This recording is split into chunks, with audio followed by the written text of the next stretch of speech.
In a city that celebrates loud legends, this is the quiet story. A boy from Calabria who stepped off a crowded ship, learned the side streets of East Harlem, and rose to guide the mob not with shouting, but with soft orders, clean suits, and careful favors. Settle in as we drift through the life of Frank Costello, the reluctant boss who spent decades proving that the most dangerous man in the room might be the one who never raises his voice. Cassano allo Ionio in the late 1800s hangs on the side of the hills like a patient thought that never quite leaves the mind. Stone houses, thin streets, air salted by the sea but ruled by dust. In none of those narrow houses, a boy named Francesco Castiglia learns early that life is mostly about how quietly you can endure the noise of others. His father works restless hours, hands worn, voice low. His mother keeps the home moving with quiet efficiency. There is not much comfort here, only the small order they can build against hunger and uncertainty. Outside, men with louder tempers settle arguments in ways everyone understands, but few will name out loud. Francesco notices which doors people step aside for, notices that real power is never the one bragging in the square. At night, he listens to adult voices through walls thinner than pride. He hears worry about money, about land, about the future. No one comes out and says it, yet the message lands in this world. A man with no leverage is a man waiting on storms. Francesco does not like storms.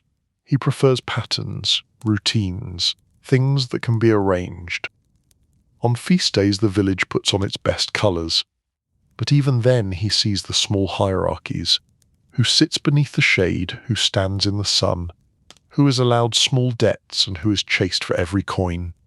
He notices that a nod from one man can quiet another. A hand on a shoulder can change the tune of an argument. These are lessons without a blackboard. When the family decides to leave for America, the village buzzes. Some call it hope, some call it foolishness, some just nod. The boy does the math in his own quiet way. Across the ocean there is more of everything. More money, more rules, more gaps between rules. A boy who knows how to listen might do well there. The trip is long, crowded, uncomfortable. The ship smells of too many people and not enough air. Rain creeps in. The sea rises and drops. In the center of it, the boy watches, mapping the unofficial order of the deck, who cuts the food line, who shares bread, who backs down when challenged. He files it away. Authority is not always the man in uniform. Sometimes it is the calm fellow in a decent coat who never raises his voice. A smaller boy cries last night, panicked by the darkness and the sway. While others snap at him, Francesco sits nearby and talks almost in a whisper about the lights they will see in the harbour. No promises, no stories of glory, just a steady voice that narrows the fear. The child settles. Francesco notes how a few careful words can succeed where shouting failed. By the time the ship reaches New York Harbor, Francesco has decided one thing.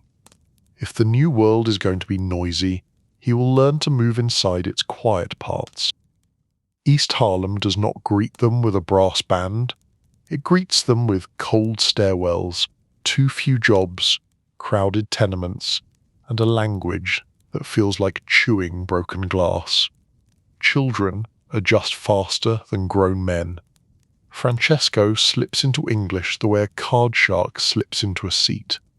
Not perfect, but confident, each week smoothing a syllable, clipping an edge. He runs errands, shines shoes, carries packages, learns that some doors tip better than others. He watches the small kings of each corner, the boys who run numbers, the men who steer beer where beer is not supposed to be, the ones who can walk into a back room and step out with new instructions for half the block. The neighborhood is a living map of hunger and talent. Some kids chase honest jobs until there are none left to chase. Others drift into grey work because grey work pays in cash and does not ask about family history. Frankie, as people start to call him, walks between both worlds. He can speak to the parish priest with proper respect and to the corner tough with relaxed ease. Frankie sees a pattern. The loud braggarts come and go, the smooth ones endure. The smooth ones know names, remember favours, dress a half step better than everyone else. They talk soft, and are never surprised by who turns up on what corner. They understand that officers on the beat are just men, and that men respond to familiarity, kindness, and sometimes small gifts. He drifts toward these quiet centres, not by accident. If they need someone to run a message, he is there, early, polite, already understanding that punctuality is its own accent. If they need someone to sit in the back and count coins, he can do that too. A calm boy is a rare thing in streets that keep shaking. On sticky summer nights, games spread onto stoops. Frankie helps keep track of who owes what, a ledger in his head. When disputes rise, he manages to smooth them with a shrug and a few plain words. People notice this talent. Arguments that might have brought fists simmer down instead to muttered jokes. It is not sainthood, it is risk management. He dabbles in small trouble, nothing that keeps a listener awake at night. A little help on games that are not exactly church-approved, a little guidance for deliveries whose labels do not match their contents. Mostly it is about learning that the city runs on arrangements, not miracles. Frankie learns to stand in the seam between what is legal and what is merely practical. In a neighbourhood full of raised voices, Frankie discovers volume control. He realises that if he lowers his tone, people lean in. If he leans in, he can select which words actually matter. It becomes, almost, a magic trick. He retires any habit of shouting. He starts saving his energy for the moment when one sentence can end an argument or redirect a mood. When small-time hustlers bicker over a hand of cards, he suggests a tidy way out that lets each man save a little face and a little cash. When a shopkeeper panics over a missing crate, he finds it or finds someone who knows where it went. He is not big, not armed with anything more than nerve and patience, but he is useful. Sometimes usefulness means simply being there who never forgets a promise. Frankie remembers that the grocer has a sick wife, that the tailor owes someone uptown, that the officer on 3rd Avenue hates surprises. Information settles in his mind like cards in ordered stacks. All it takes is a glance, and he knows which card to draw. On nights when the city feels a little too heavy, he takes slow walks along the river and studies the skyline. He thinks about power in terms of light, which windows glow late, which offices never truly sleep. He understands, even then, that the people who control those lights are not always on the front page. Sometimes they are behind the men with the headlines, whispering suggestions. Usefulness is a powerful form of currency, and unlike cash, it is hard to steal outright. Older men notice. They call him in to listen while they talk business. They test his memory. They ask him to repeat instructions. He never embellishes, never forgets, and never claims credit louder than a nod. He watches them work a room. One offers charm, another offers fear, a third relies on old reputation. Frankie tries them on in his imagination like suits in a mirror. The charm fits, the fear does not. He learns to blend courteous words with unquestioned resolve. If he says something will be done, it is done. If he says a line will not be crossed, it stays untouched. He picks up details. Which policeman is happy to look the other way for a friendly visitor? Which building owner likes his rent on time and his hallways quiet? Which ward leader needs votes more than he needs sleep? Frankie begins to see that the true map of the city is not on any wall. It lives in relationships, in small agreements silently renewed every day. By the time he is a young man, Frankie wears his suits a little sharper, his hair a little neater. He looks less like a kid off the boat and more like someone you might regret underestimating. Not because he threatens, but because he does not have to. In America, people edit themselves. Names bend, accents soften, stories shift. Francesco Castiglia understands that if he is going to work with men who think big, he needs a name that does not get tangled in their tongues. He tries something simple. Frank Castello. 2 words that sound like they belong on office doors as much as street corners. The new name fits like a tailored jacket. Under it he can offer a handshake to politicians, lawyers, shopkeepers, and never once trip on old syllables. He leans into this new mask, polite, well-spoken, patient to a fault, the kind of man who listens to complaints as if he intends to fix them, even when he is only measuring the angles.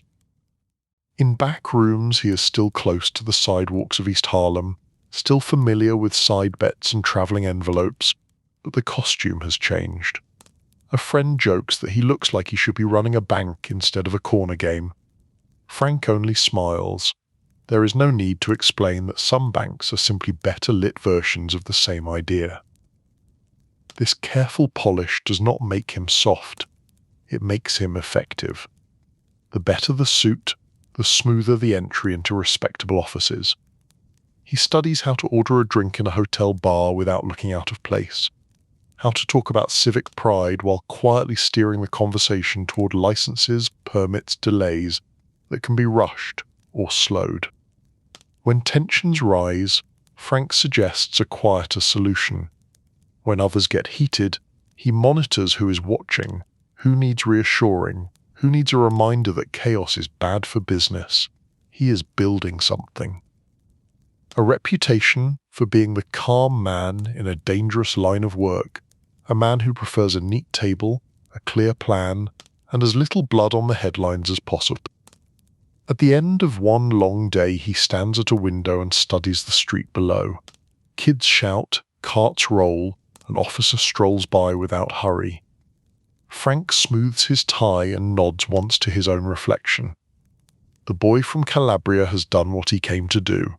He has stepped into the noise of New York and taught it, in his small corner, to lower its voice. The boy from Calabria, pressed through the tight funnel of New York, emerges as Frank Costello, not the loudest, not the scariest, simply that who understands that in a city of shouts, the man who whispers might be the one actually driving the car. Soon enough, louder names will circle him. Future partners, future rivals, men who love headlines and sirens. For now he is content to be the quiet figure in the second row, taking notes, waiting for the moment when the city realizes that the second row is sometimes the real front. By the time New York begins to hum with the business of forbidden drink, Frank Costello has already traded the restless boyhood shuffle for a gentleman's stride. He knows doormen by name, knows which clubs deserve a knock and which alleys are better forgotten. In those circles, he crosses paths with a fellow who carries his own kind of destiny, Charles Luciano, who everyone will soon call Lucky. They meet not in a hail of drama, but across a table with cards, smoke, and quiet calculation. Luciano is sharp, ambitious, gifted with the grin of a man who intends to rearrange the board. Frank is composed, steady, speaking in a low voice that suggests he has considered 3 outcomes before shuffling the deck. Where others clash, these two click. Each recognizes a fellow professional, hiding inside the skin of a street kid who refuses to stay small. What binds them is not sentiment. It is a shared irritation with chaos. The old guard clings to clumsy feuds and broken loyalties. Men fight over corners like dogs over scraps, and then act surprised when police, press, and rivals all pounce at once. Frank and Lucky prefer systems, Reliable suppliers, predictable prices, mutually respected borders, less shouting, fewer surprises, smoother profits. Frank brings something rare to the table. He knows how to speak to politicians without scaring them, how to talk business with lawmen without confessing a thing. He can sit in a back room with loud reputations and gradually lower the emotional temperature until men stop thinking about revenge and start thinking about revenue. Luciano appreciates this. He does not need another hot head, he needs a bridge. So quietly, Frank Costello becomes not just another associate, but part of the inner circle that will reshape how organized crime organizes itself. A calm man among ambitious architects. They spend long evenings discussing territory like accountants reviewing a map, how to divide the city, how to avoid stupid conflicts, how to reward loyalty without breeding tantrums. Luciano thinks in bold strokes. Costello fills in the fine print. Together they start to imagine something dangerous in its efficiency, a modern organization that behaves less like a street gang and more like a board of directors. Prohibition arrives like a polite official, posting a big sign that says no, while the entire city reads it as an invitation to get creative. Overnight, alcohol is turned from a common habit into contraband, and contraband is a language men like Luciano and Costello speak fluently. The new game is not about back-alley drama. It is logistics, freight, schedules, trusted drivers and dependable routes. If someone insists on imagining it as a wild adventure, Frank is there to remind them that wild adventures end in emergency headlines, and headlines attract federal attention, which is bad for everybody. He maps the city in terms of flow, cargo moving from the docks to warehouses, from warehouses to speakeasies, from speakeasies to private parties where judges and businessmen discover they dislike prohibition in theory, but enjoy ignoring it in practice. Each step must be efficient. Each person must be paid correctly, or they will either talk too much or drink too much. Either path is dangerous. Frank handles suppliers, manages disputes, and makes sure that when a truck is stopped, there is already someone to call who can calm the situation. He cultivates contacts, ward leaders, minor officials, officers who appreciate a steady friend. When he visits them, he brings charm rather than menace. A conversation about their families, a mention of some small civic improvement he is happy to support, a subtle reminder that calm streets are good for everyone.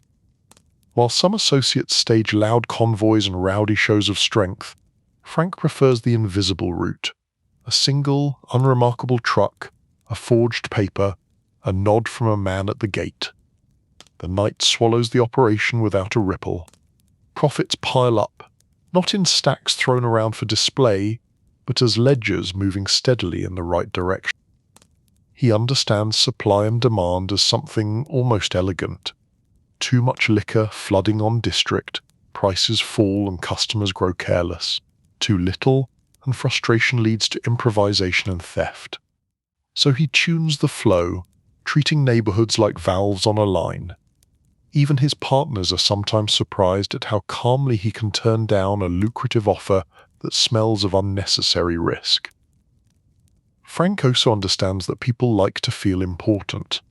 Club owners, drivers, lookouts, each wants to be more than a replaceable part. So he listens as they explain their challenges, asks mild questions, and then solves problems in ways that make them feel clever for having him on speed dial. The result is loyalty of a practical sort. When decisions are made higher up, Costello is the name they support because he is the one who takes their calls and leaves them with their dignity. Inside this expanding enterprise, he becomes known as the fixer who rarely raises his voice. A shipment goes missing, he tracks it with a handful of inquiries. A speakeasy owner panics after a raid. Frank arranges the necessary apologies and adjustments. The message spreads. If you deal square with Costello, you sleep better. In an era when some men mistake cruelty for power, Frank Costello leans into a different costume. Tailored suits, crisp shirts, muted ties, hat just so. He looks like a businessman who mislaid his office on the way to a meeting and ended up running half the nightlife instead. He walks into speakeasies not as an intruder, but as a quiet partner. Bartenders straighten up, owners relax, the music dips for a heartbeat and then resumes. Frank favors the table with his back to the wall, and his eyes are the entrance, but he does it gracefully. No pointed displays, just habit.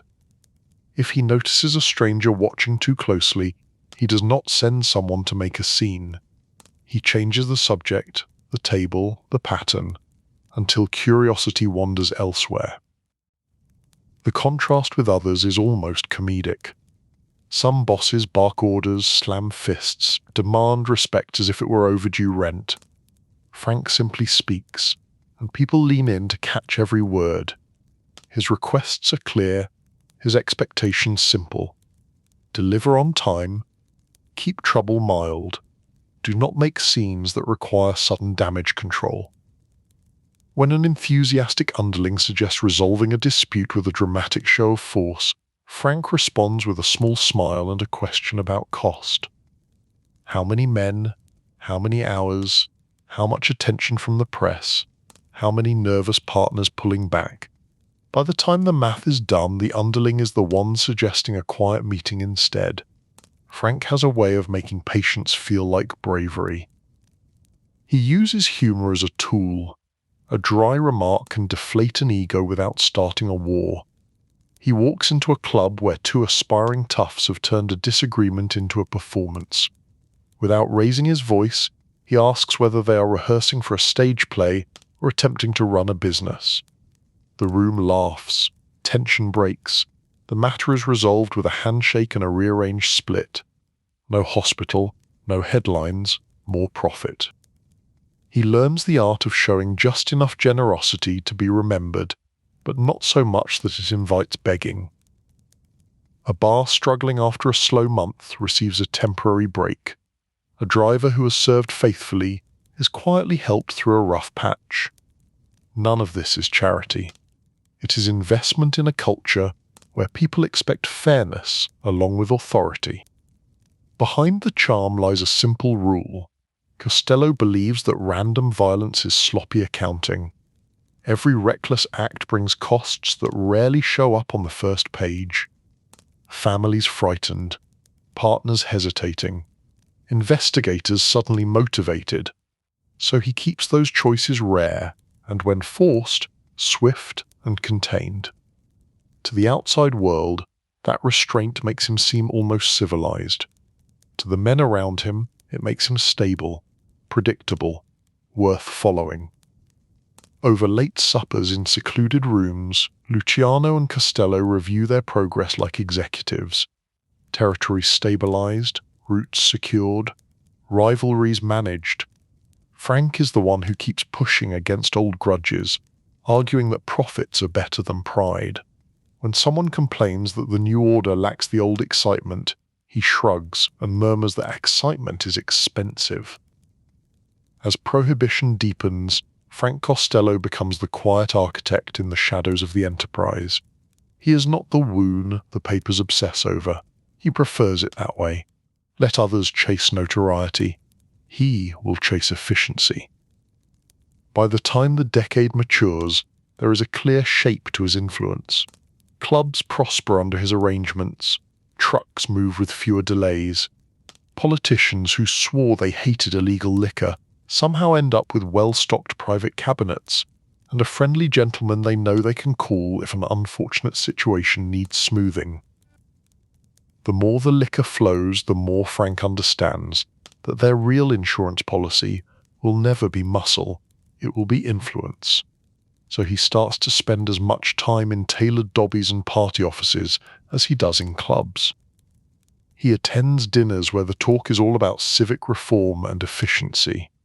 He nods at speeches about cleaning up the streets while mentally noting which councilman has a taste for private rooms and good rye. He is careful. No open boasts, no careless hints. Only the suggestion that he knows people who can make small problems disappear or make small favors appear. Some officials tell themselves that they are simply accepting support from a successful businessman. Frank helps them keep that story. He dresses the part, speaks of stability, shrugs off details. If anyone asks too sharp a question, he answers with a gentle deflection that leaves them oddly reassured. The message underneath is always the same. Work with me, and life stays simple. Within his own circle, a few colleagues wonder if all this handshaking is worth it. Frank answers by pointing at the numbers. Fewer raids, faster warnings when trouble is coming, licenses granted on time, competitors suddenly delayed by paperwork. The link is clear enough for anyone who understands how cities really function.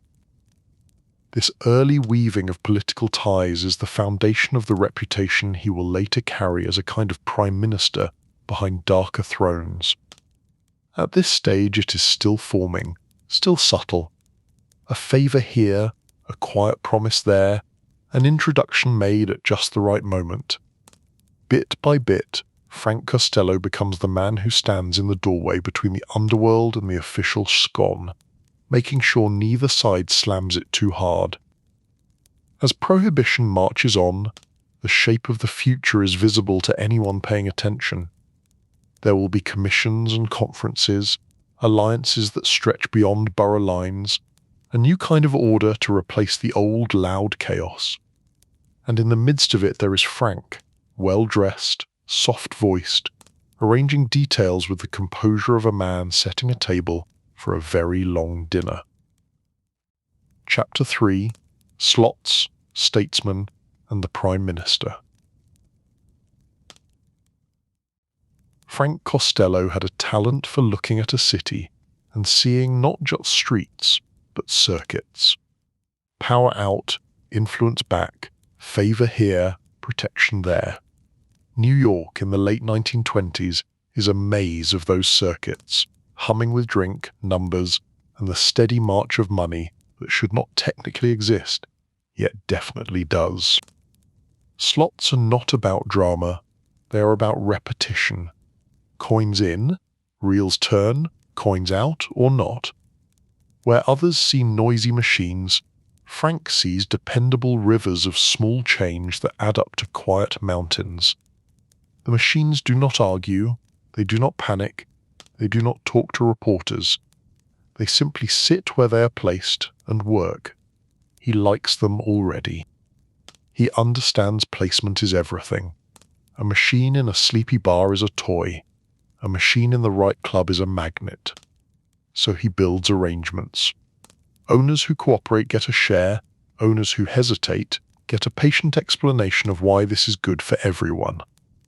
In Frank's telling, the machine is not an intrusion. It is a partner that helps keep the lights on and the staff paid. He enters the slot business the way he does most things, with a polished sleeve and a polite knock. The circuits grow. Machines in taverns, machines in back rooms, machines that remind people, spin by spin, who has the sense to organize this kind of convenience. The money is solid, but what interests him more is the network wrapped around it.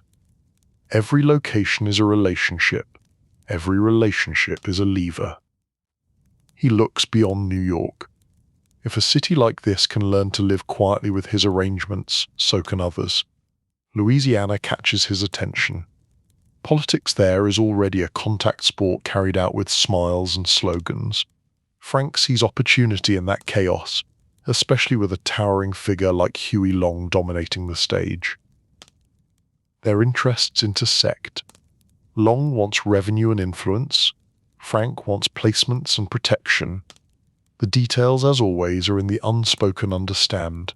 Certain machines appear where they are welcome.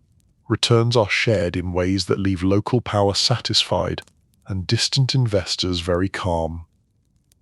The beauty, to Frank, is that he can stand in a sunlit lobby in New Orleans, looking like nothing more than a traveling businessman, while entire lines of machines hum quietly through the night. It is not the roar of a heist. It is the whisper of ongoing percentage. Safer. Smarter. A lullaby of coins for a man who prefers stable noise. Back in New York, Frank leans deeper into Tammany Hall connections. He does not rant about reform or loyalty. He simply makes himself impossible to dislike. Committeemen, district captains, men who shuffle votes and contracts, all find him easy company. He remembers their families, their favoured restaurants, their worries about re-election. He offers small, precise help. When a friendly judge needs subtle backing, Frank knows who might contribute. When a precinct captain has trouble with a reckless raiding habit from a younger officer, Frank somehow helps that enthusiasm ease off, for the sake of community harmony, of course. Everything is framed as keeping things smooth, keeping business and daily life undisturbed. He understands how much politicians dislike open threats.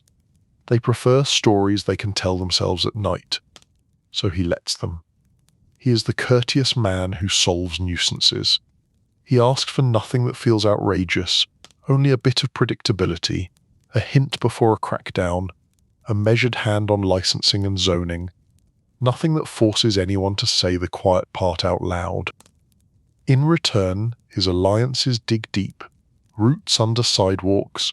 When rivals try to move in too loudly, they find permits lost in limbo, inspections arriving at awkward hours, leases mysteriously uncertain. Frank rarely has to raise any topic above a murmur. Newspapers, always hungry, begin to circle around this idea that there is someone behind the curtain. A man not often photographed with a broken nose or a flashy car, but mentioned in the right whispers. They land on a title that fits his style a little too well: the Prime Minister of the Underworld. Frank finds the phrase both amusing and inconvenient. It sounds grander than he would like, but it also captures the truth of his position. He is the one who prefers conference tables to alleys, briefcases to headlines. Other men handle the angry details. He handles the policy of profit. In private, he brushes off the nickname with a wry shake of his head. In practice, he leans into the advantages.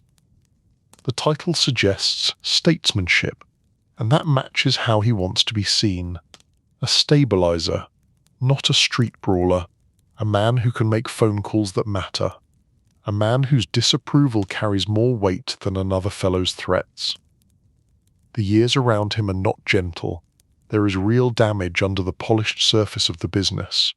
But in this telling, our focus rests on the strange, calm paradox of Frank Costello, a man at the center of criminal enterprise who treats meetings like cabinet sessions and hates mess for reasons that are not entirely moral, but extremely practical. In this period, he perfects the art of staying just a half step off stage. Let others enjoy their big entrances. He will remain near the side door, having already settled what really counts. Chapter 4. Chairman of the Table. By the early 1930s, the old world of loud bosses locked into blood feuds is cracking. National reach requires more than temper and nostalgia. It needs structure. It needs someone willing to treat crime like a corporation, with rules that keep profits up and public chaos, at least in theory, down. The Commission emerges from this need, a council of major figures, each representing their interests, each tired of watching money burn in the fires of pointless rivalries. Luciano is central in shaping it. Frank Castello is essential in making sure it works like something other than a bar fight. Picture the meetings, not as fevered legends, but as odd board conferences, private suites, heavy curtains, ashtrays filled slowly rather than dramatically smashed. Men who command fear outside those walls now listening, while points are laid out about territories, arbitration, percentages.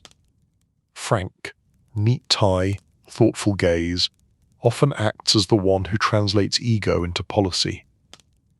He speaks not as a poet of the streets, but as a manager.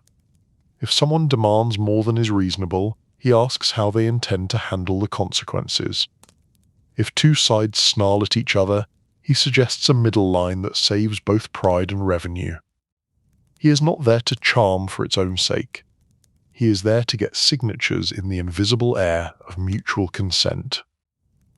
The Commission is a radical act of organisation, but it is also fragile. It depends on enough people accepting restraint, on enough hot heads agreeing to consult instead of explode. Frank becomes one of the people others look to when tempers threaten to override sense. His calm is an asset in a room full of reputations. When Luciano is taken out of daily circulation by the legal system, the family that will later be known as the Genovese organization needs practical leadership. Titles matter less than function. Functionally, Costello steps into the role. He does it without a coronation, no dramatic announcement, simply a shift in where people turn for answers. Club owners, lieutenants, distant partners call him. He picks up. He makes decisions that favour continuity, regular income, and the steady use of his political connections. In his vision, the family is not there to make scenes in the street. It exists to turn opportunities into quiet, ongoing arrangements. Gambling, construction, unions, all of it threaded carefully into civic life. If someone must confront a problem, he prefers that it happen in a well-appointed room with thick carpets, not on a corner where every shout echoes. He likes phones. A phone call can settle questions before they become crises. He likes lunches in respectable restaurants, where he can meet both old friends from the street and polished new acquaintances from politics. He dislikes improvisation that has not been thought 3 steps ahead. To many within the world it becomes clear Frank Costello is acting boss in all but name. He wears that burden with a certain tired professionalism. It is a job, not a costume. As chairman in practice, Frank spends an unhealthy amount of time preventing other men from making dramatic mistakes. A young operator wants to make an example of some stubborn club. Frank asks instead what message it sends to every future partner if cooperation is rewarded with shock. Better to squeeze gently than to smash. He has a simple rule for disputes. Keep them small, keep them private, keep them finished. If 2 crews are snarling at each other over a line on the map, he calls in their leaders and listens, hands folded, until they have vented. Then he narrows the matter to facts. Who had what first? Who broke which understand? What resolves the immediate friction with minimum noise? Frank does not posture. He also does not waffle. Once he has decided, he expects the decision to stand. If he senses defiance, his eyes harden, and the room quietly remembers that gentle power is still power. The message is clear. Peace is not optional. It is policy. He believes he is protecting more than his own comfort.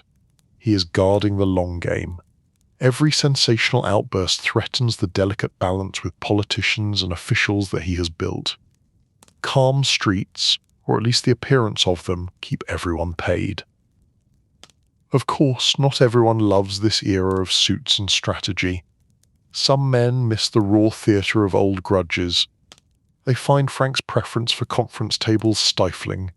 He knows this. It is part of the tension that will one day rise against him. But for now, the numbers approve of him. The operations hum. The connections in City Hall and beyond respond to his calls. Even those who grumble about his caution admit that when he handles a problem, it tends to stay handled. On certain nights he sits by a hotel window with the skyline stretching out, thinking about the strange journey from Cassano dust to this. The acting head of one of the most powerful outfits in America, and all he ever really wanted was order. His version of order, admittedly, with plenty of quiet corruption baked in, but order nonetheless. If there is a trace of irony in his thoughts, it is this. He has worked so hard to turn a scattered underworld into something organized that he sometimes feels more like a civic planner than an outlaw. The difference, of course, is that his city plans are drafted in private, without public votes, and enforced through loyalties the law does not list. He straightens his tie, finishes his drink, and prepares for another day of calls, meetings, and careful decisions. For now, the table is his, even if no one prints the title on a door. Chapter 5: Televised Nerves and Public Judgment. The city had grown used to Frank Costello as a roomer in a well-pressed suit, a presence you felt more than you saw. For years he had tuned the volume of his world down to a steady, profitable hum.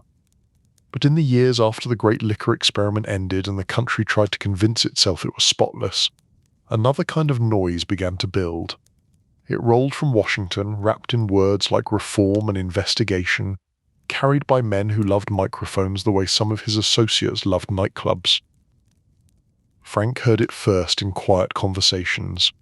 A question here, a mention of committees there, names of senators repeated just a little too often over late-night coffee. He understood at once.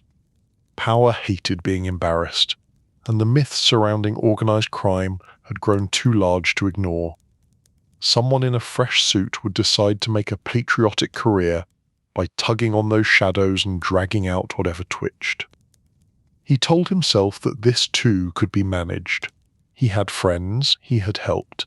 He could argue, with a straight face, that he was a businessman whose story had been exaggerated by jealous tongues. The underworld knew better, of course, but the underworld was not the one holding hearings. As word spread of a special committee focused on crime that crossed state lines, he studied the names and the style of the men behind it. They believed in spectacle. They believed in the disinfecting power of bright lights and long tables. Frank, who had built a life on the opposite belief, felt a slow headache bloom behind his careful expression. He did not panic. He adjusted. He reduced his appearances, tightened his circle, double-checked that the lines between himself and certain operations were wrapped in respectable paperwork and loyal intermediaries. He reminded old allies in politics how much they had enjoyed years of steady peace, how unwise it would be to suddenly claim they had never met him if questions came. In public, he stayed the part. Polite, mild, a gentleman with an accent softened by decades of practice. In private, he felt the unwelcome sensation of being cornered not by gunmen in hallways, but by invitations typed on the heavy paper of government letterhead. The summons, when it arrived, offended him more than any shouted threat. A formal call to appear before the committee, to sit in a long room under bright lights, to answer questions from men who had built reputations tracing his outline in rumors. Television was still young, an experiment glowing in bars and living rooms. Frank understood enough to know that cameras could be more dangerous than firearms. Firearms ended individual lives. Cameras shaped how millions of strangers would think about a man they had never met and a world they did not understand. He tried, as always, to bend reality to reasonable terms. His lawyers spoke of rights and limits, of what he could be forced to say and what he could decline. Frank added on special condition. If the country insisted on watching, they would not watch his face, only his hands and his voice. He thought this would reduce the impact. He underestimated how fascinated a nation could become with a pair of restless fingers. When the day came, he walked into that chamber in a suit chosen to project the safest sort of normal. Not flashy, not humble, respectable. He took his seat with the bearing of a man who had attended more meetings than most of his interrogators had held pencils. He was not there, he told himself, to confess. He was there to endure. The room had its own choreography, senators leaning forward with grave concern, lawyers shuffling papers as if each sheet weighed a pound of conscience, reporters poised, pens twitching, ears tuned to any phrase that could be turned into a headline by morning. Somewhere beyond, in smoky bars and cramped parlours, the new audience of the glowing screen waited to see this man whose name had floated through their newspapers for years. The question arrived steady, layered with accusation disguised as curiosity, about associates, about gambling, about his reach into respectable offices. Frank answered in that familiar, careful tone, offering just enough to sound cooperative, never enough to truly satisfy. He clipped his words, trimmed them of colour. A sentence was either safe or it was not. If it was not, he let it die on his tongue. Cameras stared only at his hands and the edge of his profile. Across the country, people leaned closer to screens as those hands shifted, gripped, relaxed, tapped. He knew he should keep them still, but strain has its own rhythm. His voice, calm and taut, wrapped around phrases such as, "I refuse to answer and I do not recall." The nation, meeting him in this strange partial view, made its own judgments. Some thought him arrogant, others thought him hunted. Almost all remembered the hands. He walked out once, cutting short a session, citing illness. To him, it was a reasonable act of self-respect and tactical retreat. To the public, replaying the moment with the appetite of a new medium, it looked like defiance. For a man who had spent his life avoiding scenes, he had given them want, and he disliked himself for it more than he would admit. When he later refused to answer questions about his finances, the committee responded with legal steel. Contempt, they called it. In his world, contempt was a facial expression. In theirs, it was a crime with a timetable. The sentence that followed was not the longest he would ever face, but sitting in confinement for refusing to give strangers a detailed tour of his affairs offended him in ways the walls could not see. The accommodations were plain, the food forgettable, the company mixed. He had seen worse rooms, but never after so much careful work to stay out of them. He replayed the hearings in his mind on long nights. How a shrug looked when slowed down through the cool eye of the camera. How a pause before an answer could be read as guilt instead of discipline. He had wanted to present controlled dignity. On screen it came out as strain. He told himself it could have been worse. He had not exposed allies, he had not broken in the face of question designed as traps. Yet there was a crack now in the polished shield he had spent decades constructing. The Prime Minister of the Underworld, as some had named him, had been reduced for a moment to a pair of nervous hands on national display. Outside those walls, investigators moved from theatre to arithmetic. They turned to ledgers and numbers, determined to frame his life as columns that did not balance. It was the modern way to unbuild a man. Less dramatic than alley confrontations, far more efficient.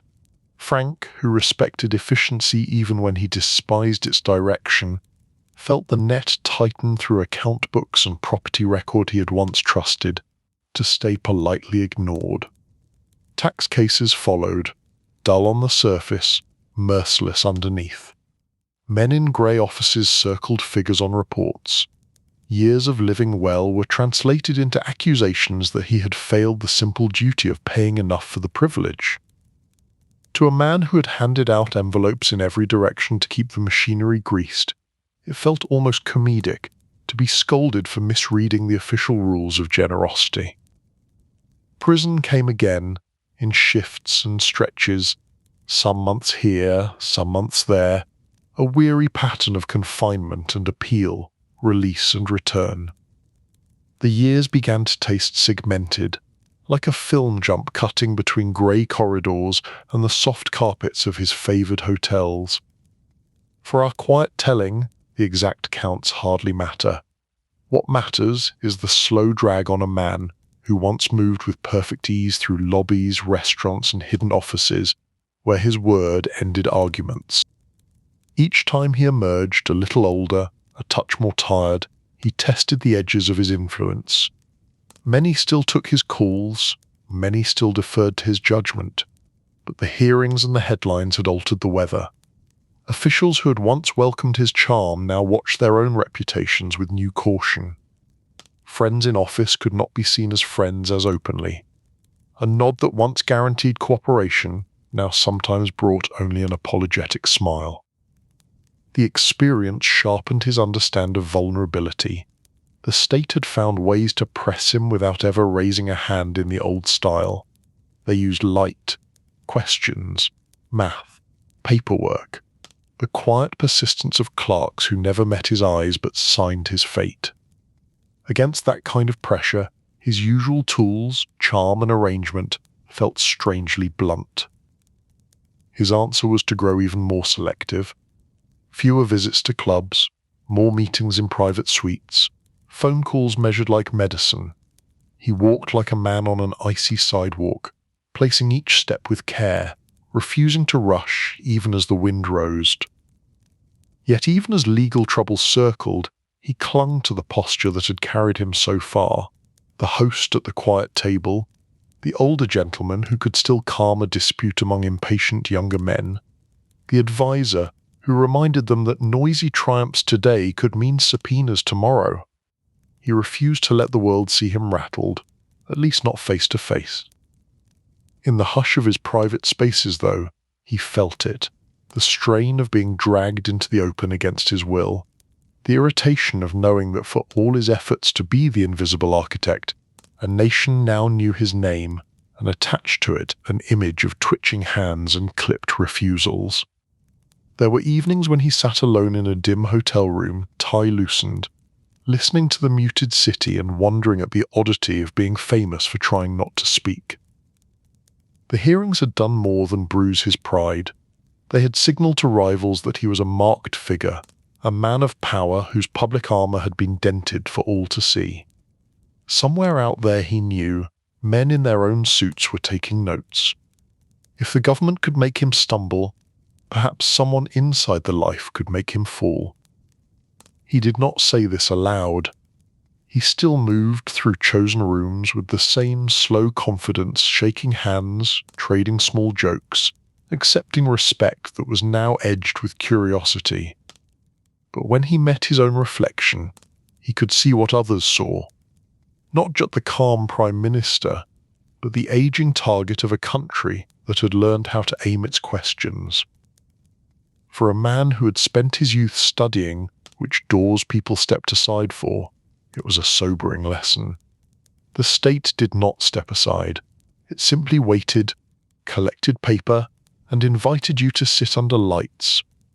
He had survived, yes, but survival now came with a spotlight he had never wanted. Frank Costello remained standing, but the ground beneath his polished shoes had shifted, and he felt each faint tremor in a way he never had before. He understood, with tired clarity, that the quiet life he preferred had been permanently dragged a little closer to center stage. Chapter 6. A patient enemy named Genovese. In every carefully arranged room of his life, there had always been at least one chair occupied by someone who watched a little too closely. For Frank Costello, that watcher was Vito Genovese, once an ally in the broader family, later in exile, always, in spirit, a contender. Years earlier, when fortunes were rising and the new order was taking shape, they had fought on the same side of certain battles. Both had stood under the Louisiana banner. Both had seen the profit in coordination. But even then their instincts clashed. Frank believed in influence, handshakes, the gentle adjustment of systems. Vito believed in removing obstacles outright and letting fear keep the books. Where Frank preferred a steady murmur of quiet success, Vito seemed drawn to decisions that sent unmistakable messages. Time and distance dulled none of that. When Vito spent time abroad and then returned, older and hungrier, He did not come back to compliment the renovations. He came back counting seats, imagining which Chet should be his. As Frank navigated hearings, courts, and the slow erosion of his anonymity, Vito watched and waited. He pointed quietly to Frank's public troubles as proof that the gentleman act had failed, that all those years of handshakes and political subtlety had only made the outfit vulnerable. To men who like simple stories, this argument had weight. Frank saw the challenge forming long before others were willing to say it aloud. He noticed which lieutenants began visiting which homes, which conversations went oddly flat when he entered a room. Influence is a living thing, and he could feel its temperature drop in certain corners. He responded as he always had, with attempts at order. There were talks, arrangements, calming assurances that there was room for every strong man to profit if they would accept lines and rules. He explained, yet again, that drawing law and press attention with flashy nonsense would undo everything they had built. To Vito, such speeches sounded like excuses from an aging caretaker of a house he no longer deserved to own. Genovese did not dream of shared space. He imagined a single crown, heavy and undisputed. The two visions could not live together under the same roof for long. In private, advisers who respected Frank urged harder answers. Take this rival off the board. Cut loose that crew that had grown too friendly with Vito. Stage a reminder that softness was not weakness. Frank listened, hands folded, expression unreadable. He saw each suggested act as a stone thrown into a pond whose surface he had spent years smoothing. A strike here, a sudden clash there, and soon they would have reporters, detectives, commission agents, committees all rediscovering their addresses. He had not outlived so many louder men by embracing chaos. His true strength remained his relationships in what passed for legitimate circles. Judges, councilmen, business owners, officials who thought of him less as a gangster and more as a useful, if shallower, problem solver. But those ties were written in pencil, not ink. Every new headline, every rumor of internal dispute, gave those respectable contacts a reason to reconsider. Vito understood that too. He pushed the notion that Costello had grown soft, that prison stints and public hearings had taken his edge, that his politeness now looked less like strategy and more like dependence. Some men, charmed for years by Frank's calm payouts and rational rules, began to imagine they might enjoy a raise under new management. Frank could feel their calculations. There is a specific loneliness reserved for leaders who sense a tide turning and refuse to respond with shouting. He sat in polished rooms that suddenly seemed to echo, remembering when a word from him settled matters without debate. He did not lack courage. What he lacked was taste for the theatrical counterstrike that might have reset the board. Each harsh step he considered came with a flood of likely outcomes: police cars, questioning, panicked allies, renewed interest from men in grey offices who already had his name on their lists. He was trapped by his own preference for low noise and long games, facing an opponent counting on that restraint. The campaign against him moved on two tracks: subtle diplomacy, where Genovese envoys promised higher percentages and a return to old-style authority, and quiet menace, where stubborn loyalties began to feel exposed. A man loyal to Costello might find his car followed. Another might hear that his name had been spoken with disfavor at the wrong table. Frank answered in the language he knew.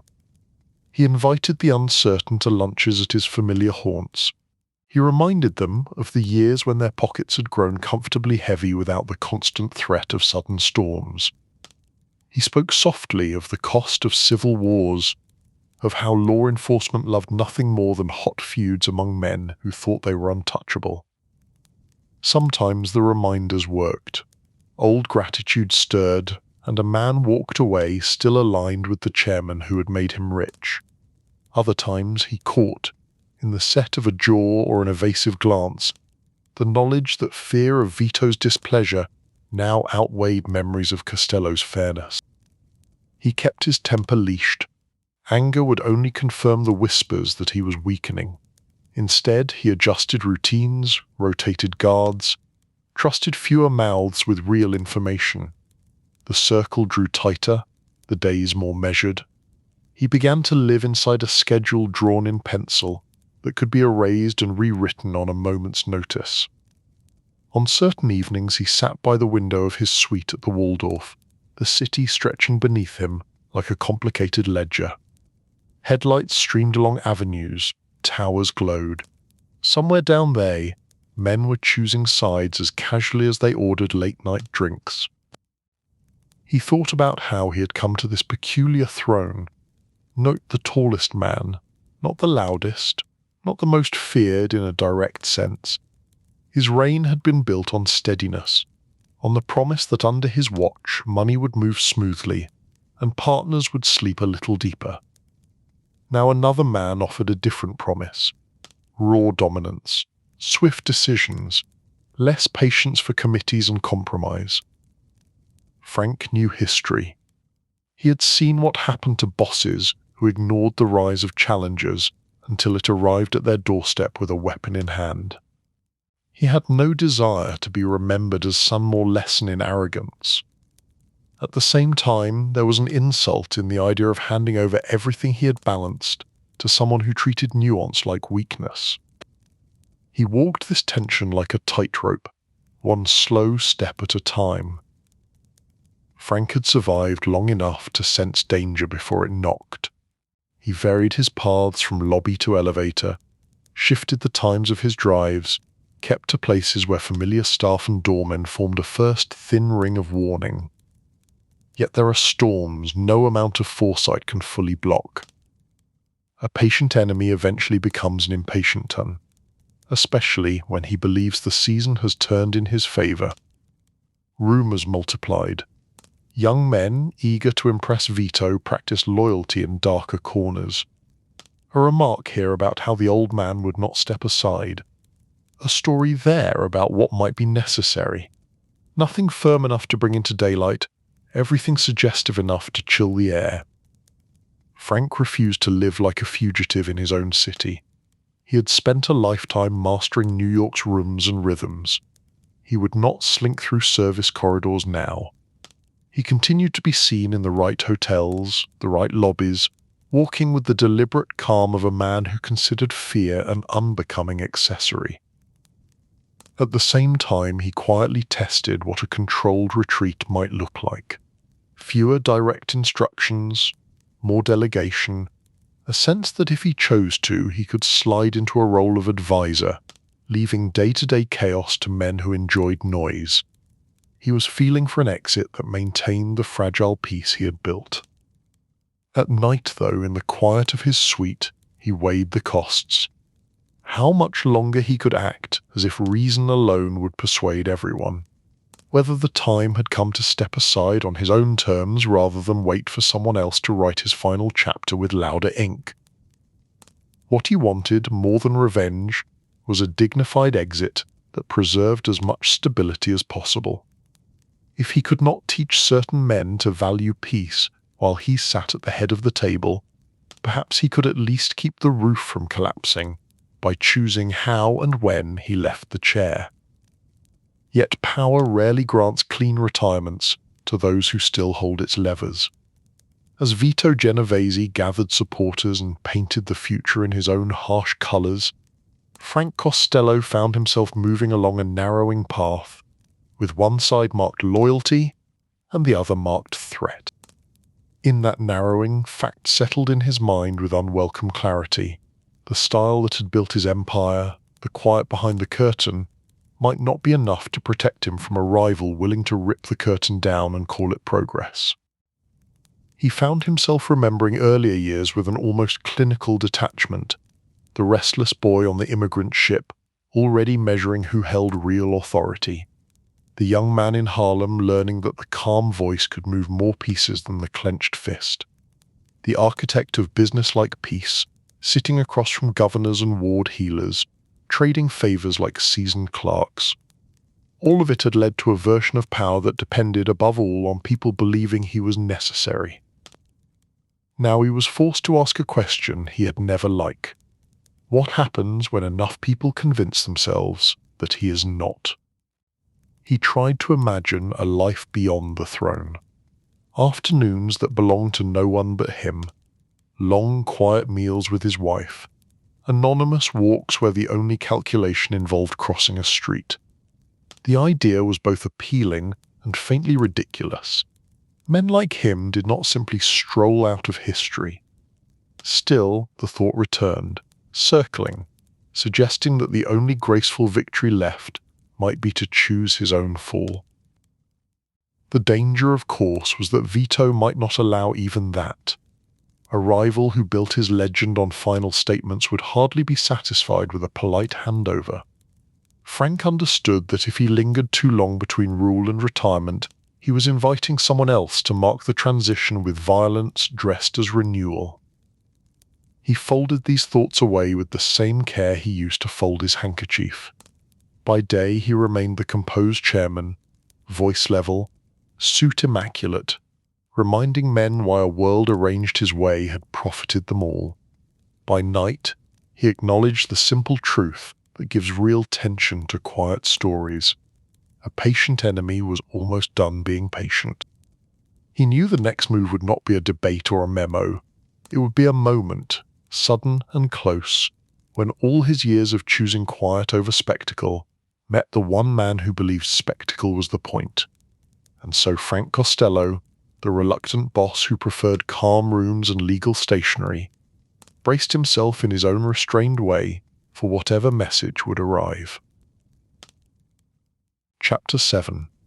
The Night on Central Park South. By the late 1950s, Frank Costello had perfected the role of the tired statesman of a kingdom no admitted existed. He moved through the Waldorf and along Central Park South with the deliberate ease of a man for whom doormen opened doors a fraction before he reached them.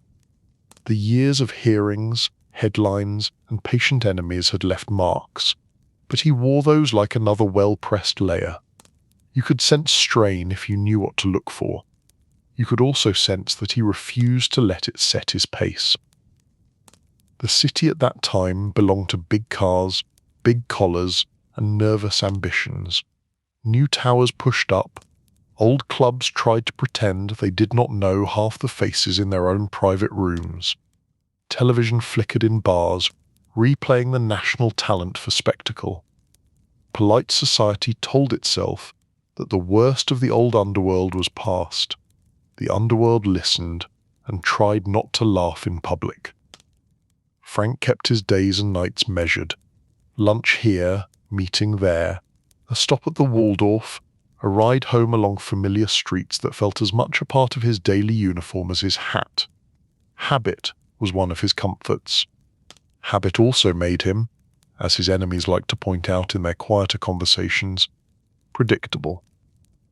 On no particular evening he wrapped up a day of routine business and half-hearted conversation.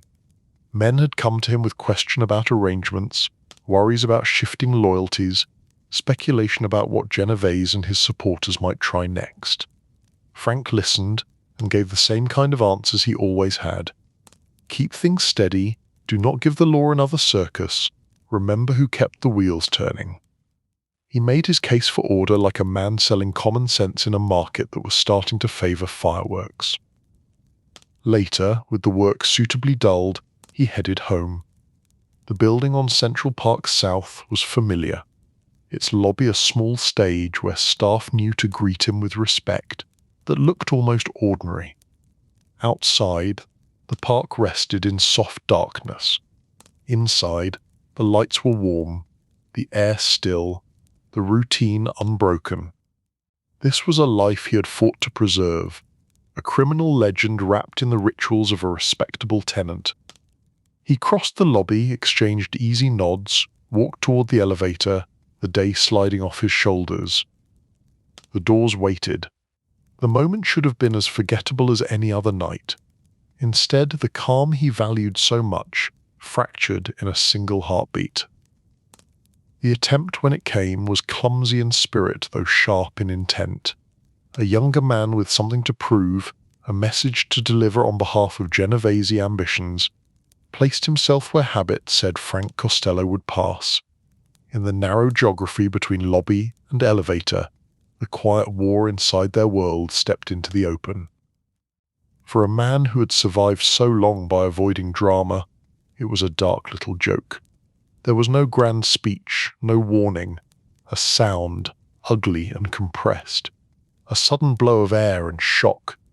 Frank felt hot pain, felt his hat jump, felt the balance of the hallway tilt. The attacker, less gifted than his sponsors hoped, had not finished the job. The wound marked his scalp, punched a path of shock through bone and nerve, but did not end him. The bullet, like the plot, had only grazed his crown. The lobby erupted into the disorganized chorus he had spent a life preventing. Shouts, rushing feet, people dropping down, others peering out with horrified curiosity. Staff tried to make sense of it, torn between helping, hiding, and staring. The building that had been his controlled refuge now rang with the one sound he despised above all: uncontrolled noise. Frank did not fall into a cinematic heap. Stubbornness held him upright longer than sense might have advised. His hand went to his head, came away red, his eyes bright with the indignity of it all. Pain, yes. Fear, somewhere under the shock, but the clearest emotion was offense. So this was how they chose to vote against his style of leadership. Not with an argument at a table, not with an internal reckoning, but with a crude attempt to unalive him in his own front hall. Years of keeping the peace, of turning rage into negotiated percentages, answered with a half-baked hallway ambush. He let others guide him, finally, toward help. Sirens arrived, that sound he always associated with unnecessary showmanship. Reporters were not far behind. Genovese may have wanted a silent removal, but a single loud act in a polite building near the park could not help but attract attention. The city had been given another story, and once again his life had been shoved onto a stage he had never wanted to stand on. As doctors inspected the wound and muttered about inches and luck, Frank lay still and thought. He had built his reputation on reason, on avoiding the reckless acts that drew official fire. His enemies had chosen a method that could only bring heat to everyone. That, to him, was the clearest insult. Not simply that they had tried to end him, but that they had done it in such an untidy way. Law enforcement moved quickly. An attacker was identified, a shaky figure whose courage seemed to shrink under questions. In whispered circles the name Genovese floated without landing. No one needed a signed confession to understand the direction from which the wind had blown. Frank followed the proceedings with the dispassionate focus of a man reviewing an audit. The would-be assassin had failed. The wound would heal as much as such a thing could, but the message was bright and simple. The patient enemy had grown impatient. The era of polite pressure had tipped into blunt force. As he recovered, visitors came in careful waves. Loyalists spoke of justice, of sending their own unmistakable response. Younger men suggested that this outrage demanded a show of strength, something dramatic enough to remind everyone that he was not to be targeted without consequence. Frank listened and felt that same old distance open between his instincts and theirs. He was angry, yes. Only a saint or a fool would not be. But he could also see the wider map. An all-out internal storm now would please the law, delight the press, and give every reformer and prosecutor a clear excuse to tear through their arrangements. He knew something else, something quieter. The attempt had already succeeded in a critical way. It had forced him to confront his own limit. For all his pride, he could recognize that if he clung to the chair now, every move he made would be measured against that night in the hallway. Every man who approached him would be weighing loyalty against the risk of standing near a marked target. Back at the Waldorf, looking at his reflection with a faint bandage still tracing the scar, Frank Costello measured his next steps with the same care he had once used for smuggling schedules and political favors. Stay, and he would be inviting another, more careful attempt. Stay, and he would have to answer Vito in the language Vito understood best, with harsh acts that could not be kept entirely in the dark.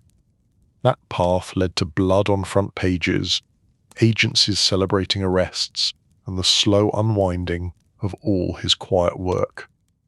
Leave, and he abandoned the throne he had never truly wanted, but also risked rewarding aggression. Step down, and some would call it weakness, others would call it survival. The question he asked himself, in the hushed privacy of his suite, was simpler. Did he want to rule an empire that now required public brutality to defend, or did he finally want the peace he had been pretending to seek for years? Those who met with him in the days that followed found him composed. He did not rave, he did not bark threats.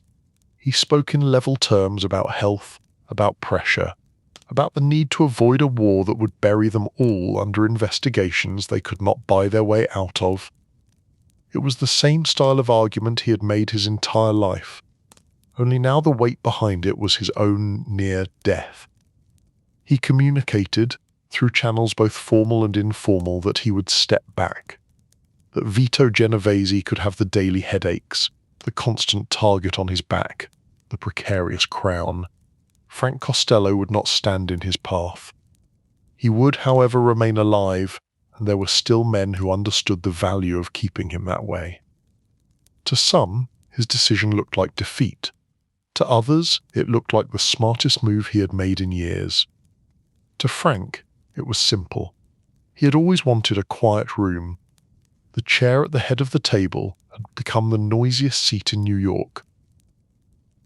Chapter 8: Retirement with Reservation. Retirement as a polite word did not quite fit Frank Costello. It suggested golf courses, soft schedules, the kind of harmless drifting reserved for men whose lives had never reshaped a city. What he embraced after stepping down was something more complicated, an arrangement where he no longer signed off on every operation, yet the phone still rang whenever serious men felt uncertain. He eased himself away from the center without vanishing. The first signal came quietly. No grand speeches, only an understanding spread through careful conversations. Others would handle the formal leadership. Others would deal with Vito Genovese and his heavy appetite for command. Frank would be around, but not above. The choice did not sever his influence overnight. Too many people owed their start, their stability, or their continued comfort to his sense of order. They came to him with news, seeking reaction. They came with problems, hoping for that old blend of fairness and realism that had saved them from their own bad impulses more than once. He adapted. Fewer public routines, more time in private suites, where trusted visitors could slip in and out without drawing attention. When men sought his counsel about disputes, he no longer issued instructions. He offered opinions, always with that measured tone. This path is safer. That is foolish. You know how law enforcement reacts when you give them theatre. He found a certain dry amusement in the role. He had become a kind of emeritus prime minister of the life, stripped of the burden of official command, still burdened with everybody's questions. It was, in its way, exactly what he had always done, just with less risk of someone waiting for him in a hallway with a pistol and a message. New York in these years wore a mix of glamour and anxiety. Television glowed brighter. Politicians vowed to keep the city clean while quietly attending dinners where everyone knew better. The underworld changed shape under the pressure. Some crews leaned into narcotics, a trade Frank had never favored. Others chased quick scores without caring about long-term stability. From his vantage point at the Waldorf and in other quiet corners, Frank watched these trends with the wary eye of a retired engineer watching younger workers tamper with a machine he had built. When trusted associates asked his view, he did not hesitate. He reminded them that certain ventures would bring a different quality of trouble. Men with badges who did not drink with them after hours. Men in federal offices who took it personally. He had made a career out of understanding which corruptions the system would tolerate and which would provoke crusades. He urged caution, but all of his successors were listening. Still, the day-to-day grind no longer belonged to him, and that was both relief and loss. He could sleep later. He could linger over late breakfasts with his wife, a quiet presence in his life from long before the titles and headlines. He could spend an afternoon reading, ankle crossed over ankle, the city humming outside the window without demanding constant input. Yet the phone remained a kind of tether, a union contact wondering how much pressure to apply. A political figure, older now, calling to reminisce and lightly check where certain people stood. A younger man, newly important, wanting to impress the old boss by asking for his blessing on some ambitious plan. Frank paced those conversations carefully. He avoided directives that would make him, again, a formal target. He also avoided indifference. Indifference, in his world, had always been the root of disaster. Instead, he haunted the margins of their choices, making small adjustments, planting second thoughts, hinting at the old rule that quiet profit is better than noisy victory. Away from the darker calculations, there was a softer rhythm to these years. He indulged in the rituals of a man who had, at least on paper, earned some rest. Fine dinners that did not double as strategy sessions, walks through dobbies where clerks and bellboys greeted him with deference that owed as much to his tailored dignity as to his reputation. Observers who did not know his history might have taken him for a successful businessman with some shadowy past in city politics. His manners suggested old-world courtesy. His clothes spoke of money, but not vulgar wealth. Only those who watched closely would notice how other men differed, how conversations shifted when he joined a room. There was humour in this. He had spent a lifetime blurring the line between respectability and crime. Now, half retired, he drifted in the space where he had always been most comfortable. Visible enough to be treated as a gentleman, invisible enough that few could say precisely what he did. He played that role with elegance. He tipped well. He spoke softly to staff. He treated strangers with an unhurried civility that confused those who expected a legend to be loud. There were glimpses of genuine ease. The near unaliving in the lobby had reminded him how quickly things could end. Surviving it made each quiet day feel, if not sacred, at least worth enjoying. Yet peace as ever came with fine print. The organizations he had once guided continued on paths that did not always please him. Genovese, as the formal head, pursued his own vision and his own hazards. Law enforcement shifted tactics, targeting structures rather than only individuals. New crimes, less restrained, pulled harsher attention. Frank saw the difference. The delicate networks he once managed had been built with an understanding that the system would absorb a certain amount of corruption, as long as streets did not fill with scandal. Now he watched some factions chase profits that guaranteed scandal. He had the luxury, now, of disagreeing without having to stop them. That too sat strangely. The instinct to correct, to repair, remained. The authority to enforce his judgment had gone, by his own choice. He lived with that tension, like a retired conductor listening to an orchestra drift off-key. Friends aged with him. Some faded, some were swept away by courts or conflicts, some adapted. In smaller gatherings there was a sense of shared survival. men chuckling softly at how many storms they had outlived. Among them, Frank occupied a special tier. He had been at the center when the map was redrawn. He was still here, scar on his head, spine straight, suit pressed. For a man who had built his legend on being necessary, the discovery that he could exist as optional, yet still listened to, came as a modest surprise. Perhaps, he thought in rare sentimental moments, his true reward was not the throne, but the fact that he had outlasted so many would-be kings. He spent more time in simple routines, reading the papers each morning with a critical eye, noting which reporters seemed to understand how power actually moved, and which were blinded by theatre. Watched television without sound, studying how faces played for the public. Going to church, a habit that had always sat alongside his compromises, hoping for a mercy large enough to file his contradictions into some tolerable shape. On evenings when the city sky turned the colour of smoke and distant neon, he liked to sit near a window and look down at the streets. Cabs sliding by, tourists wandering, young men in sharp suits who thought they were inventing something, old men on stoops who had seen too much to be impressed. Did he feel guilt, watching this modern city he had helped shape in ways it would never acknowledge, not in a simple, tidy way? He felt recognition.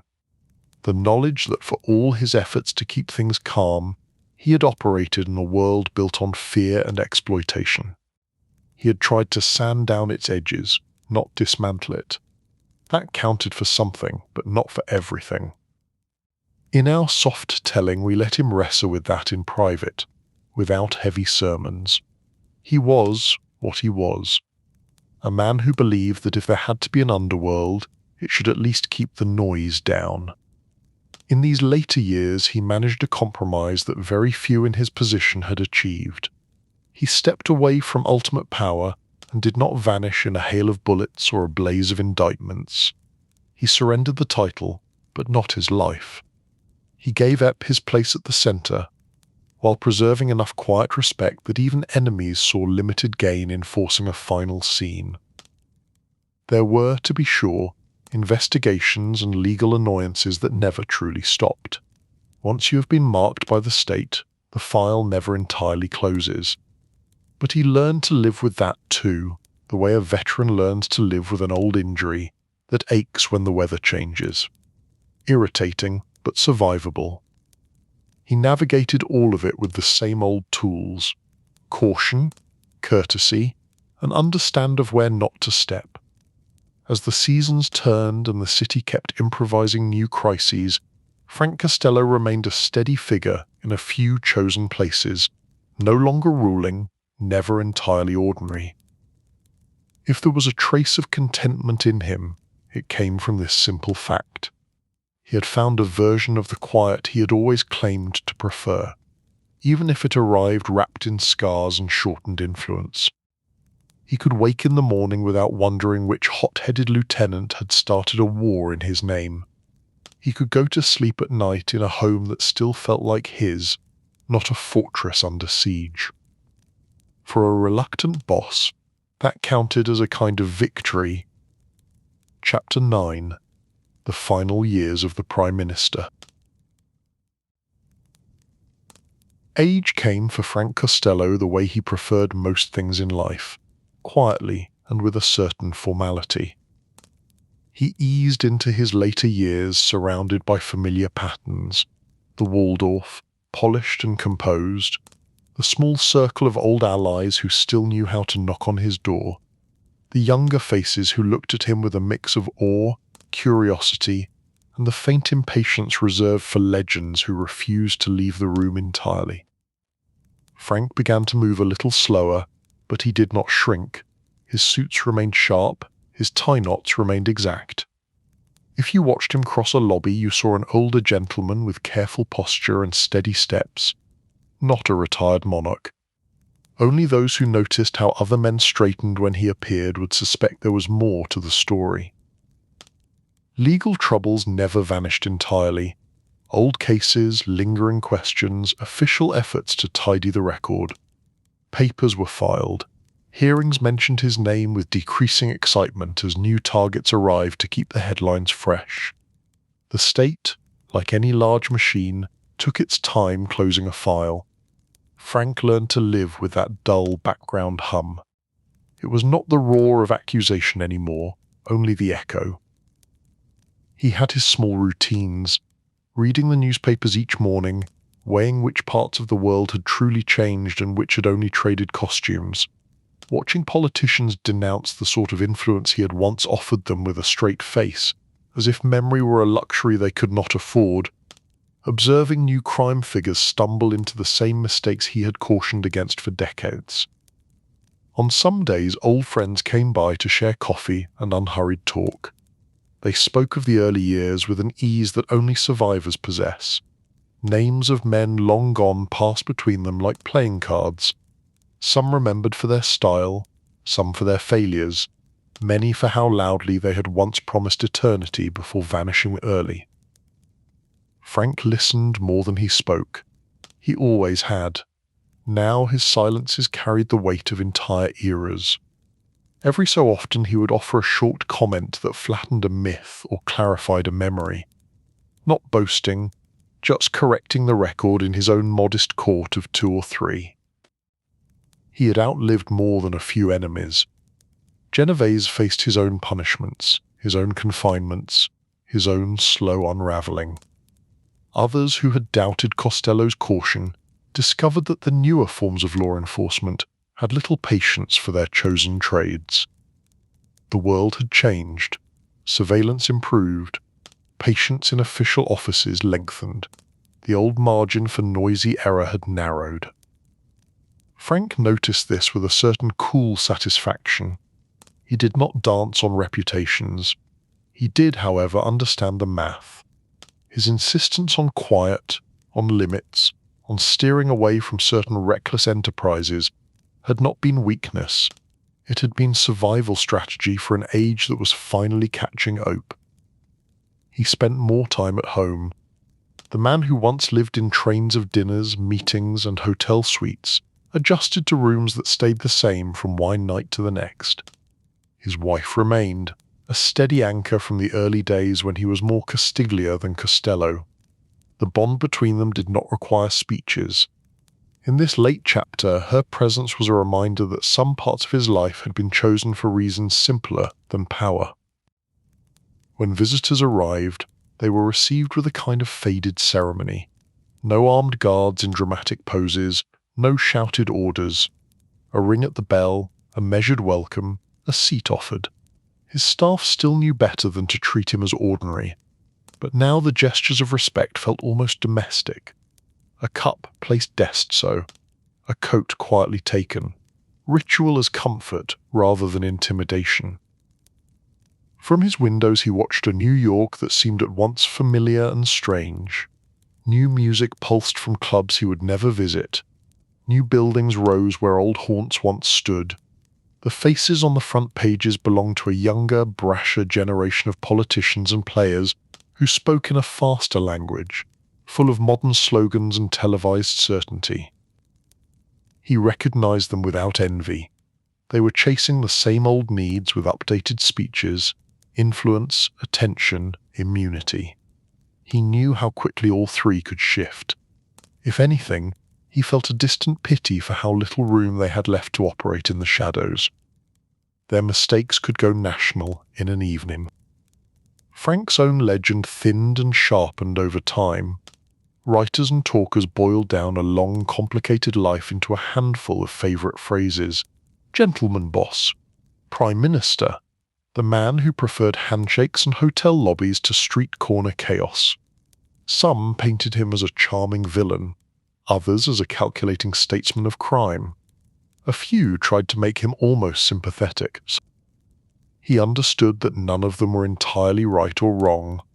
He had smoothed edges of brutality, yes. He had also profited from a system built on fear and rigged games. He had protected some people and exploited others.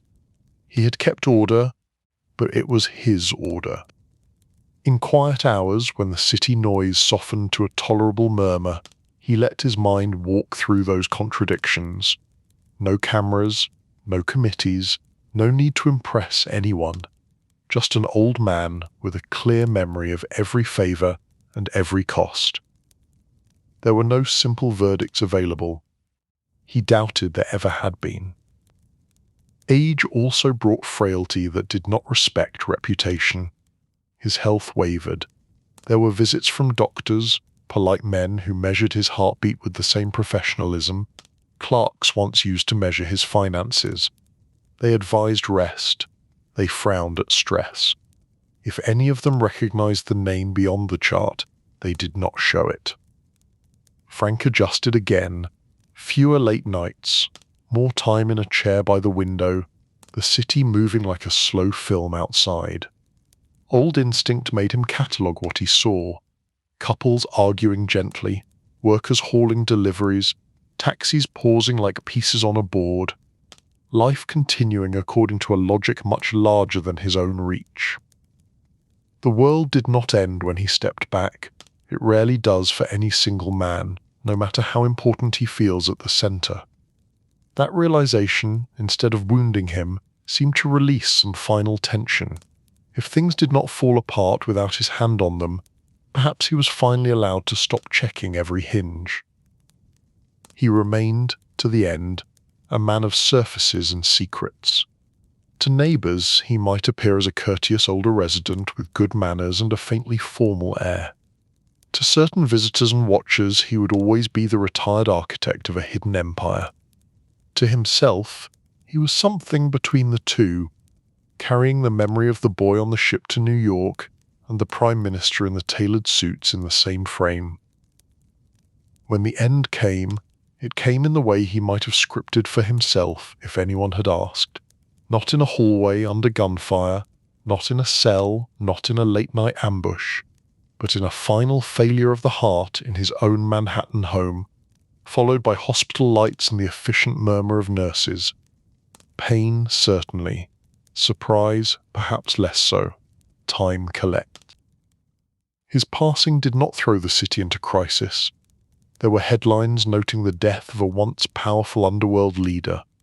There were short, careful services attended by relatives, old friends, old foes, and the quiet observers from law enforcement who had spent careers tracing his shadow. They watched the closure of the casket of a man who had spent a lifetime trying not to be caught in any single image. He was laid to rest under stone and sky, in Queen's soil, a permanent address for a man who had always preferred hotel keys. Even then, stories continued to cling to him, rumors, rivalries, anecdotes. But the man himself, the quiet, stubborn, complex figure who had steered so many storms away from full disaster, had finally stepped out of the script. Chapter 10. The Reluctant Boss in Memory and Myth. When the years rolled on without him, Frank Costello shifted fully into the realm he had carefully tried to control in life, the realm of stories told by others.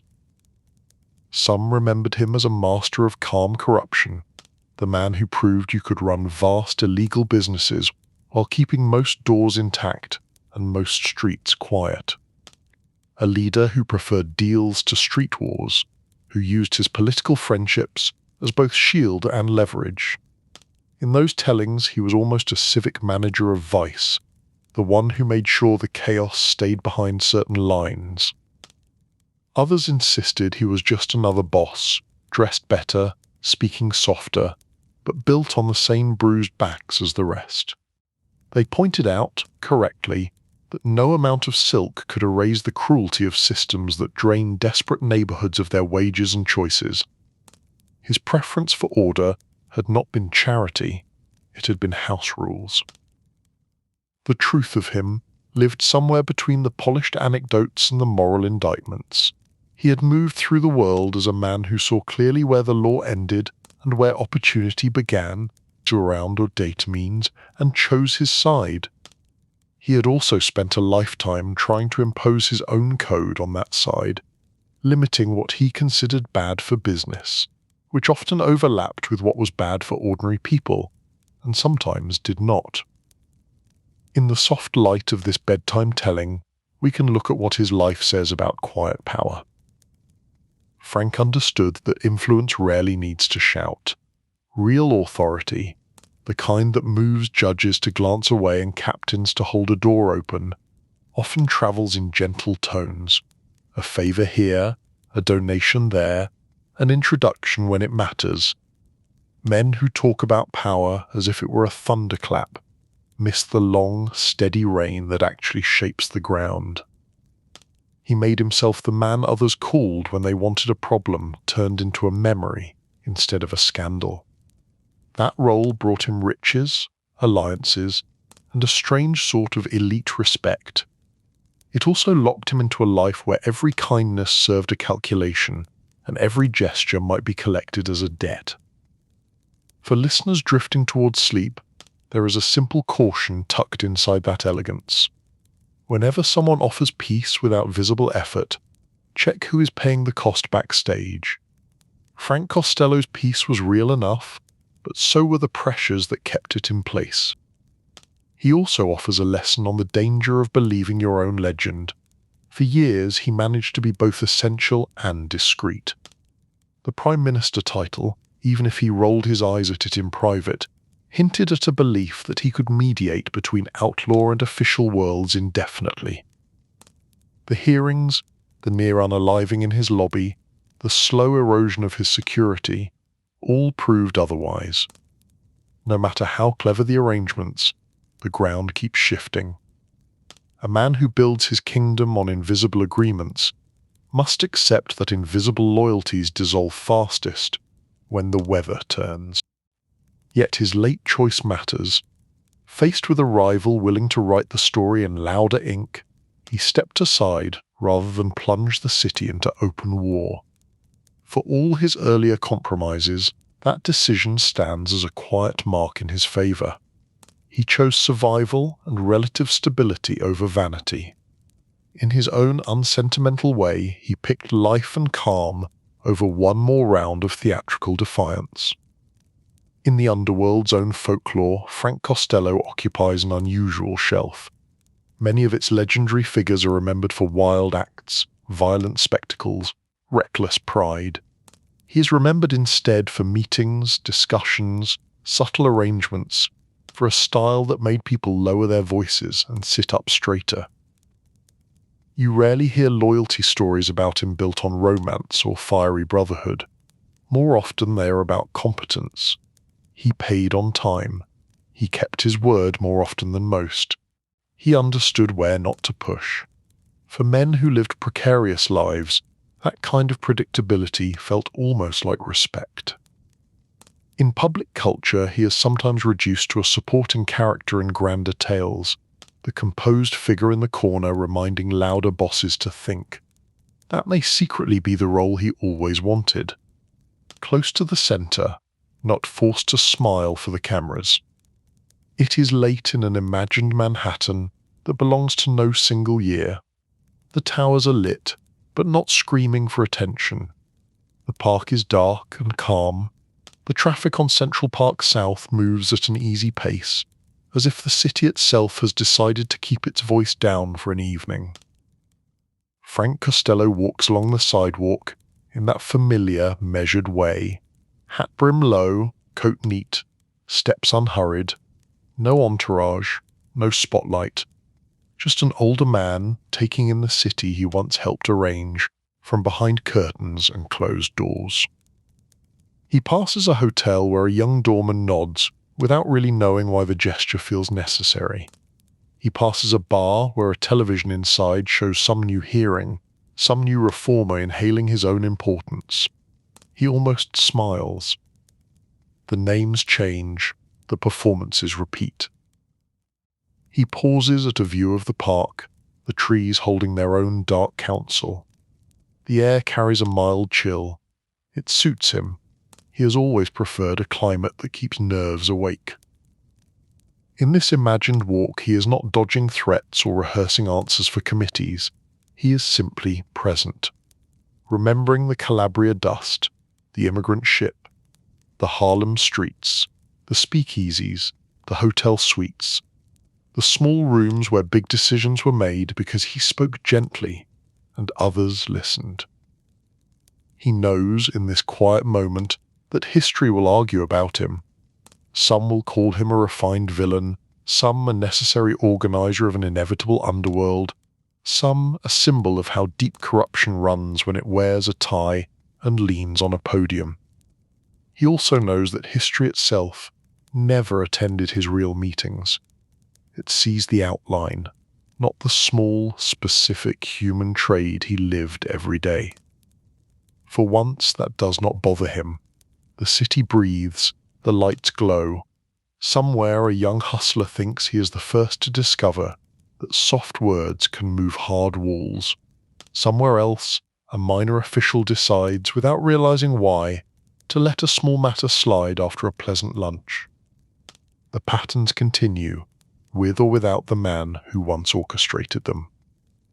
Frank turns away from the park and continues his walk, fading neatly into his own legend. No sirens, no last dramatic clash. Just a quiet figure moving through a city that finally matches his preferred volume. The reluctant boss wanted calm. In life he only ever secure it in pieces, purchased at complicated prices. In memory, at least in this telling, we grant him one full uninterrupted night.